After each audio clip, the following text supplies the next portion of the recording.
तो जय जवाहर दोस्तों, नमस्कार, हेलो, गुड मॉर्निंग। चलिए शुरुआत करते हैं। 12 दिसंबर है आज, ध्यान से देखिएगा।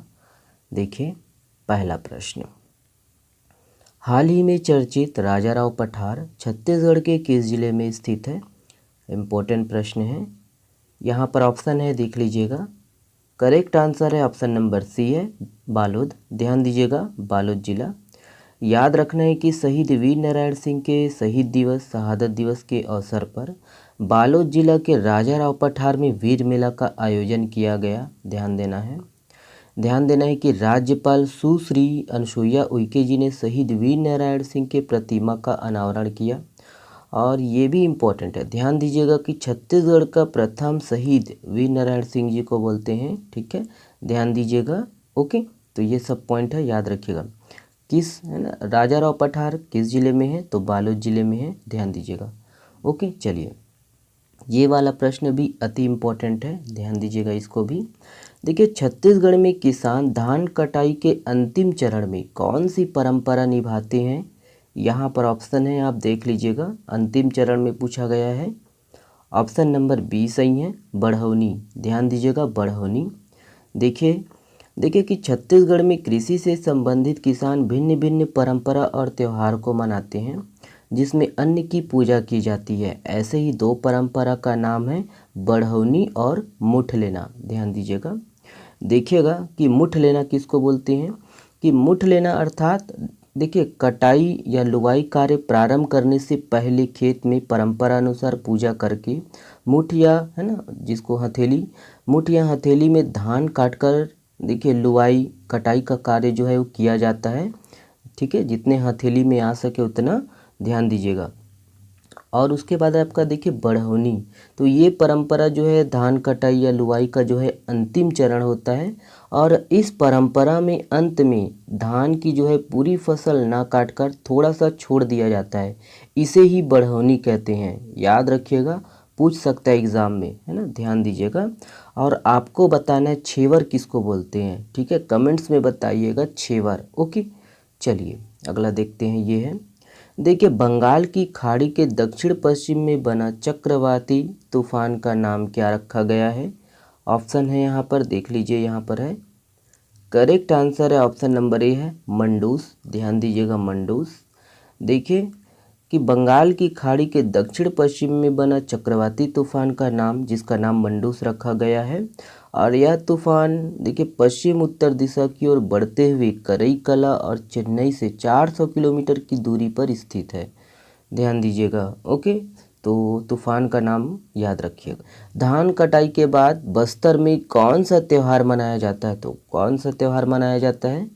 यहाँ पर ऑप्शन है, करेक्ट आंसर है ऑप्शन नंबर बी है, दियारी। ध्यान दीजिएगा, दियारी त्यौहार मनाया जाता है।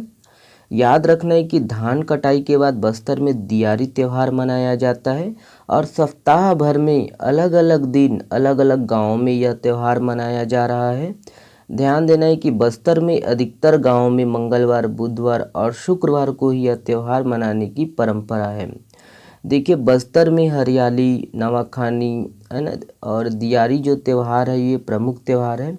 ग्रामीण इन त्योहारों को धूमधाम के साथ मनाते हैं। दियारी त्यौहार में पहले दिन रात को गाय बैल को जेठा बांधते हैं और दियारी के दिन गायों को घर में ही पकवान व खिचड़ी बनाकर खिलाया जाता है। उसके बाद स्वयं खाते हैं। और दूसरे दिन गोवर्धन होता है और उस दिन पूरे गांव के लोग एक जगह एकत्रित होकर पूजा पाठ के साथ मनोरंजन भी करते हैं। ध्यान दीजिए। और देखिएगा दोस्तों कि यह है कि प्रत्येक घर से बैल के सींग में कपड़ा बांध कर ले जाया जाता है, जिसे धोराई निकालता है। ओके, ध्यान दीजिएगा ये सब पॉइंट। चलिए ये अगला प्रश्न, देखिए, वर्तमान में छत्तीसगढ़ औषधि पादप बोर्ड के अध्यक्ष कौन है? यहाँ पर ऑप्शन है, देख लीजिए। करेक्ट आंसर है ऑप्शन नंबर बी है, बालकृष्ण पाठक। ध्यान दीजिएगा, बालकृष्ण पाठक। देखिएगा कि छत्तीसगढ़ आदिवासी स्थानीय स्वास्थ्य परंपरा और औषधीय पादप बोर्ड के उपाध्यक्ष श्री गुरु, देखिएगा, श्री गुरु खुशवंत गोसाई को बनाया गया है, इसीलिए चर्चा में था।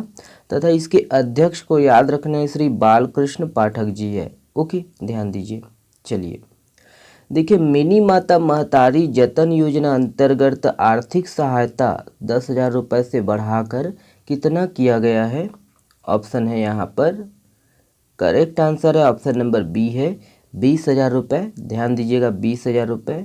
याद रखना है कि छत्तीसगढ़ सरकार द्वारा राज्य के असंगठित क्षेत्रों से जुड़े श्रमिक वर्ग नागरिकों को आर्थिक रूप से सहायता प्रदान करने, उसके जीवन स्तर में सुधार लाने के लिए राज्य के निर्माण श्रमिकों को प्रसूति की स्थिति में आर्थिक सहायता प्रदान करने के लिए सरकार द्वारा छत्तीसगढ़ भगनी प्रसूति योजना का आरंभ किया गया। ध्यान देना है कि भागनी प्रसूति सहायता योजना का नाम बदलकर मिनी माता महतारी जतन योजना रखा गया है। और यही है कि इसमें जो है आर्थिक सहयोग प्रदान करने के लिए 10,000 रुपये राशि प्रदान की जाती थी, जिसे मुख्यमंत्री भूपेश बघेल जी ने नए साल से इसको बढ़ाकर 20,000 रुपये देने की घोषणा कर दी है। ठीक है, ये सब पॉइंट है ना, ध्यान दीजिएगा ना। चलिए ये वाला प्रश्न देखिए निम्नलिखित में से किस राज्य को यूनिवर्सल हेल्थ डे के मौके पर केंद्रीय स्वास्थ्य एवं परिवार कल्याण मंत्रालय द्वारा सम्मानित किया गया।